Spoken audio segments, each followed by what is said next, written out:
હું ખેરાજ ગઢવી,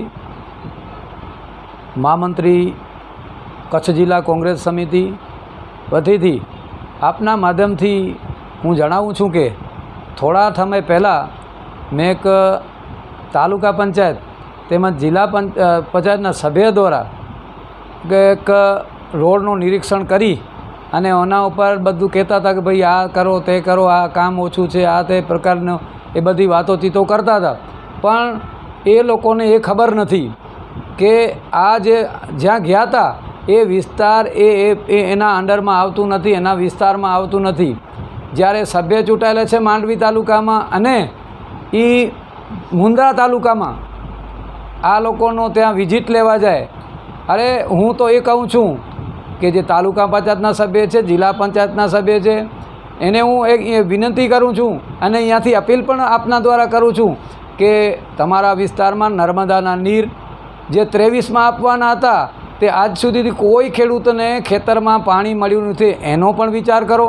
તમારા ગામની અંદર ટાંકાઓ પડેલા છે કે જે 5 વર્ષથી ટાંકો અડધો બની અને ત્યાં ને ત્યાં ઉપયોગ વગરની વસ્તુ પડી છે. અરે એ તમે જુઓ, ખેડૂતોને થતી નુકસાની જુઓ.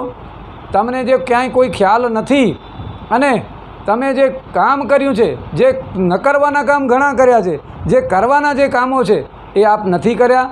એટલે મારી આપના દ્વારા, આપના માધ્યમ દ્વારા જે ચૂંટાયેલા જે પદાધિકારીઓ છે એને હું કહું છું કે તમારા કાર્યક્ષેત્રને અપનાવો. તમારા વિસ્તારમાં તમારો કયો વિસ્તાર છે, તમારો કાર્યક્ષેત્ર કેટલો છે એના ઉપર ધ્યાન આપો. બાકી બહાર જઈ અને ત્યાં કરશો તો ત્યાં બધું વ્યસ્ત છે. એટલે આપના દ્વારા હું જે ચૂંટાયેલા પ્રતિનિધિઓ છે હવે તો પોતાની ટર્મ પણ પૂરી થાય છે કે 5 વર્ષમાં ક્યાંય કોઈ કાંઈ ન કર્યું ને હવે છેલ્લે ખાલી વહેતી ગંગામાં હાથ ધોવા જઈ રહ્યા છે. એ ખૂબ ગંભીર બાબત છે. એટલે મારી વિનંતી છે કે યોગ્ય જગ્યાએ કામ કરો એવી હું અપીલ કરું છું. જો આજે ને આ લોકો ઉદ્ઘાટન તો વારે ઘડી કરી નાખે છે. તમે હમણાં જોયું હશે કે માંડવી બાયપાસનું જે રોડ છે ત્યાં 3 વખત ઉદ્ઘાટન થયા છે.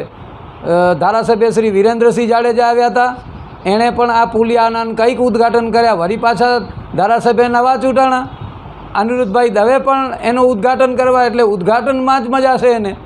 બાકી તમે જોઈ શકો છો કે બાયડથી જે શેરડીનો જે રસ્તો છે એ પણ ખૂબ ગંભીર હાલતમાં છે. ત્યાંથી વાહન ચાલકો જઈ શકે એવી નથી. જો તમે કરી ન શકતા હો તો તમે આ બધું કરવાની, તમારે આ ખાતમુહૂર્ત કરવાની કોઈ જરૂર નથી. હમણાં તમે એક ટૂંકો દાખલો બતાવું કે મોટા ભાડિયા જે પાપડી જે એનો જે પુલ બનવાનો છે, જાહેરાત તો મોટે પાયે કરી નાખી કે 25 કરોડના ખર્ચે, પણ અહીંયા જે માંડવીનું પુલ છે એ પણ 8 કરોડના ખર્ચે બંધાણું. એની બાજુમાં ભાડિયાની અંદર જે આપણે પુલિયો છે એ કંઈક 4 કરોડના ખર્ચે બંધાણું. તો આ 25 કરોડમાં કરશે શું? એટલે ખોટી પ્રજાને આ ભ્રામક વાતો ફેલાવી કામ કરવું નથી અને પ્રજાને ખોટું ભ્રમ આપી અને આ પોતાના રાજકીય રોકલા શેકી રહ્યા છે એવું મારું માનવું છે. કે એક તળિયાથી કરી અને ટોપ લેવલ સુધી એક જ સરકારની એનું શાસન ચાલે છે. પણ એ નક્કી જ કરેલું છે કે નાનાથી કરીને મોટા સુધી એ લોકોને સૂચના છે કે જેટલું પ્રજાને લૂંટી શકાય એટલું લૂંટો. નગરપાલિકા હોય, તાલુકા પંચાયત હોય, બધી લૂંટ. અણઘડ માણસોને જે જગ્યાઓ છે, જે કેપેબલ માણસો છે, જે કુનેવાળા માણસો છે એને દૂર કરી અને હાજી કરવાવાળા માણસો છે એને જગ્યાએ બેસાડ્યો. જે અહીંયાના નિષ્ણાંત નથી, એ વસ્તુના જાણકાર નથી, એ શું પ્રજાનું કામ કરશે? એટલે પ્રજાને સતત આ જે સરકાર છે નીચેથી કરીને ઉપર સુધી બધાને મૂર્ખ બનાવી રહ્યા છે. હું આપના માધ્યમથી કહું છું કે જ્યારે મહાત્માજી સાબરમતીથી નીકળ્યા ત્યારે 79 કે 80 માણસો એની સાથે હતા, પણ દાંડી પહોંચ્યા એટલે 10,000 માણસો એની સાથે થયા. એટલે હું માનું છું ત્યાં સુધી માંડવીની પ્રજા અત્યારની જે ચૂંટણીઓ આવે છે એ ખૂબ જાગૃત છે અને આ જે સત્તાધારી પક્ષ છે એને જાકારો આપશે એવી હું વિશ્વાસ સાથે આપને જણાવી રહ્યો છું.